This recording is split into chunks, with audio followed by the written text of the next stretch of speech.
Sorry 3 into 10.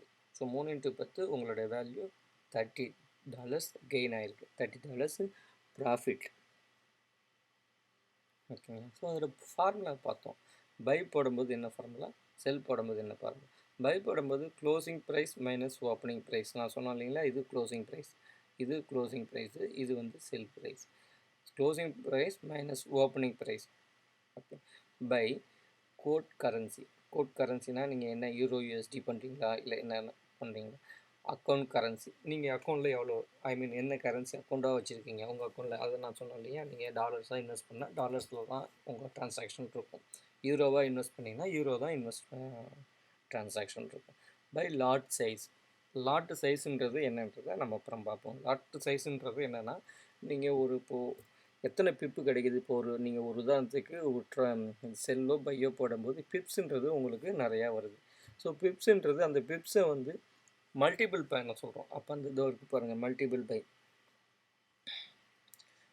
பண்ண சொல்கிறோம். அப்போ நீங்கள் என்ன பண்ணணும், உங்கள் பேலன்ஸ் தகுந்த மாதிரி 0.01 இந்த இடத்துக்கு பாருங்கள், இந்த மாதிரி போடலாம் வேல்யூம்.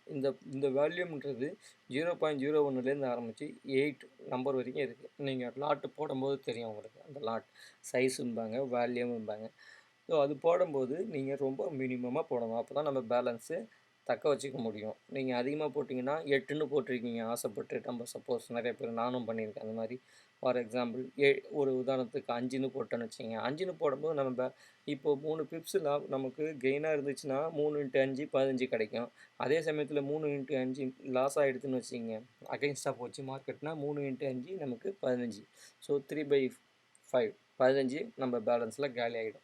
அதனால் நம்ம பேலன்ஸ் தகுந்த மாதிரி இந்த பிப்ஸை போடணும். அதே சமயத்தில் ஸ்ட்ராங்காக நீங்கள் இருந்தீங்க அப்படின்னா, உங்கள் பேலன்ஸ் அதிகமாக இருந்துச்சு, மார்க்கெட்டு இந்த நேரத்தில் இப்படி தான் போகும் அப்படின்றத நீங்கள் அனலைஸ் பண்ணி பர்ஃபெக்டாக அடிச்சிங்க அப்படின்னா உங்களுக்கு ப்ராஃபிட்டு தாங்க. ஸோ சைஸுன்றது ரொம்ப இம்பார்ட்டண்ட்டான ஒரு விஷயங்க. முடிஞ்ச வரைக்கும் ஆரம்ப காலகட்டத்தில் கொஞ்சமாக போடுங்க. ஸோ இதுதான் எக்ஸாம்பிளுங்க. ஸோ அக்கௌண்ட் கரன்சின்றது யூஎஸ்டி, கரன்சி பேர்ன்றது கிரேட் பிரிட்டன் யூஎஸ்டி போடுறோம். Base Great Britain value. So 2.1452 போடுறோம். இப்போ opening price, closing price, lot எவ்வளோ போடுறோம், 0.01.